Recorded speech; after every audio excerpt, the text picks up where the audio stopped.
Graça e paz, amigos ouvintes da Palavra de Deus. Hoje nós estaremos lendo Gênesis capítulo 22, versículos de 15 a 19, onde nós vamos falar sobre a obediência de Abraão trouxe a bênção para as nações da terra. Então vamos fazer a leitura da Palavra de Deus. Então o anjo do Senhor bradou a Abraão pela segunda vez desde os céus e disse: Por mim mesmo jurei, diz o Senhor, porquanto fizeste esta ação e não me negaste o teu filho, teu único filho, que deveras te abençoarei e grandissimamente multiplicarei a tua descendência como as estrelas do céu e como a areia que está na praia do mar, e a tua descendência possuirá a porta dos seus inimigos. E em tua descendência serão benditas todas as nações da terra, porquanto obedeceste à minha voz. Então Abraão tornou aos seus moços, e levantaram-se e foram juntos para Berseba, e Abraão habitou em Berseba. Ouvintes, amigos, é interessante demais quando nós lemos a palavra de Deus e aqui nós encontramos o anjo bradando pela segunda vez.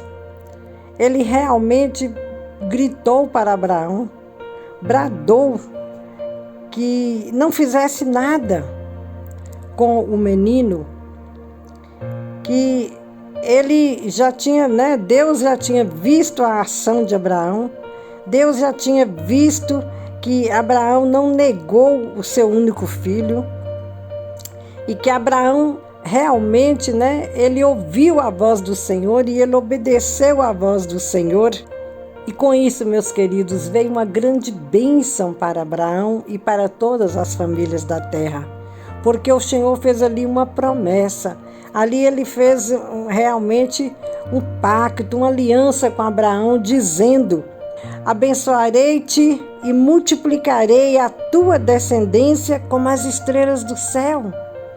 Vejam, irmãos, que as estrelas do céu, quem pode contar? Ninguém pode contar.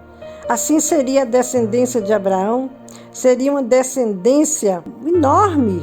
Não íamos dar conta de contá-la. Como a areia que está na praia, o Senhor iria multiplicar também a sua descendência, o seu parentesco, a sua prole. Como a areia no mar, quem é que pode contar os grãos de areia? Só mesmo Deus. Ninguém pode contar. E a descendência dele ia ser vitoriosa perante os inimigos. Iam realmente possuir a porta dos inimigos. Então, queridos, a gente vê aí que realmente a palavra de Deus se cumpre. Porque na época do Holocausto, veja, meus queridos, quantos judeus morreram. Foram 6 milhões de judeus que morreram, tanto na Alemanha, mas também depois espalhou pela Europa toda. Em cada país que tinha judeus, eles eram escravizados, eram mortos e maltratados. E ao todo, somaram-se 6 milhões de judeus ou mais. Inclusive, em Israel, tem o Museu do Holocausto, está ali em Jerusalém, e a gente pode visitá-lo, Eu estive lá nesse Museu do Holocausto, e a gente vê, quantas coisas eles passaram por ela, porque tem uma parte que é escura, a gente desce, é escura, como se você estivesse presenciando aquela parte tenebrosa. Mas a parte da entrada no museu, você pode ver as fotografias daqueles trens de ferro cheio de judeus. E eles eram eletrificados, eles eram mortos, muitos eram queimados.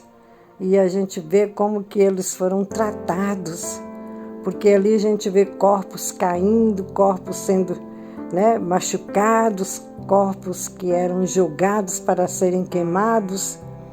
E ali, meu querido, a gente vê de tudo, logo na entrada do museu. Então, a gente fica pensando com tudo isso, A nação de Israel não se extinguiu. Tentaram extingui-la, mas ela não foi extinta, ela não se extinguiu. Né? A gente vê que no decorrer da história isso tem acontecido com o povo judeu por várias vezes. Né? Olha, quando Jesus nasceu, Herodes matou as crianças de 2 anos para baixo. Quantas crianças não foram mortas? Quando Moisés nasceu, o rei do Egito fez a mesma coisa. Mandou as parteiras matar as crianças do sexo masculino que nascessem. E quando as parteiras ficaram temerosas a Deus e também com dó das crianças, começaram a poupá-las, o que o rei fez? Ele descobriu que as crianças estavam sendo poupadas, mandou jogá-las todas no rio Nilo. Então já houve vários massacres, né, da descendência do povo de Israel, e eles não foram extintos, a nação não se extinguiu, nem com a morte de 6 milhões de judeus, 6 ou mais milhões de judeus. Por quê? Porque Deus está presente, porque os milagres do Senhor têm acontecido para preservar esta nação e para mostrar para o mundo que Deus é poder, que Deus é poderoso.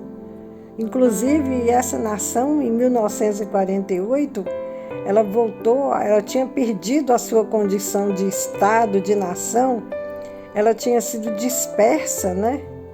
Logo que Jesus nasceu, que veio a época dos 70 anos após Jesus nascer, no ano 70, a partir do ano 70, nós sabemos que ficou na mão dos romanos até o ano de 476. E depois disso, né, os bizantinos tomaram conta. Depois vieram os califas, né, califas Omar, califa egípcio. Depois houve o período das cruzadas. Os cristãos também tomaram conta em um determinado período. Depois vieram os muçulmanos, os cristãos novamente, que foram por umas 2 vezes. Depois os mamelucos, depois os otomanos. E depois disso caiu na mão dos britânicos. E foi aí que a coisa começou a mudar. A situação de Israel começou a mudar. Quando em 1917 os britânicos começaram a dominar a situação em Israel. Indo até 1947, quando caiu na mão da ONU. E aí nós sabemos que em 1948, Oswaldo Aranha, um brasileiro que fazia parte da ONU, ele pôde assinar a favor, faltava um voto para que fosse decidido o destino de Israel. Com esse voto, Israel pôde ser considerado um Estado, uma nação. Porque a partir disso aí houve, né, a independência de Israel como nação. Eles estavam autorizados a se formar e a se transformar numa nação. Glória a Deus, aleluias por isso.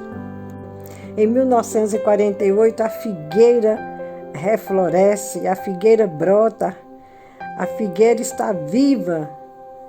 E isso, né, mostra para o mundo o poder de Deus, que a nação não foi extinta, apesar dos embalos e apesar, né, de tudo que ela sofreu para que ela pudesse acabar, ela não foi extinta, ela ficou viva, manteve-se viva. Então, meus queridos, a gente vê que através da obediência de Abraão, o mundo, as nações do mundo ouviram a palavra de Deus, ouviram e foram abençoadas. Nós fomos abençoados através da pessoa de Abraão, né? Neste momento em que ele realmente entrega o seu filho, confiando que Deus era poder e que poderia devolvê-lo. E o Senhor viu que realmente ele ia sacrificar. Não deixou, o anjo bradou, um carneiro apareceu e ele olhou e viu um carneiro amarrado numa árvore atrás dele. Ele entendeu que era para o sacrifício. Aí ele desata o seu filho, tira o seu filho do altar, coloca o carneiro e oferece a Deus um sacrifício. E por causa disso, dessa obediência, as descendências de Abraão, as nações na terra, são abençoadas e ouviram a voz do Evangelho, conheceram Jesus Cristo através da palavra de Deus. E Abraão continuou morando em Berseba. Ele voltou para junto dos moços, ali que estava a certa altura da montanha, esperando. Quando ele subiu a montanha, o pico da montanha, quando ele subiu o cume da montanha, ele subiu somente com seu filho Isaque, deixou os moços mais embaixo. Quando o sacrifício terminou lá, e matou o carneiro, ofereceu a Deus em holocausto, ele voltou para junto dos moços e depois voltou para a sua terra, em Berseba. E em Berseba ele continuou morando. Deus maravilhoso, né? Que tem uma obra maravilhosa para executar na terra a favor do homem. E nós agradecemos a Deus por esta palavra magnífica que Ele mandou para nós no dia de hoje. E que você seja abençoado pela palavra de Deus. Amém? Fique na bênção do Senhor.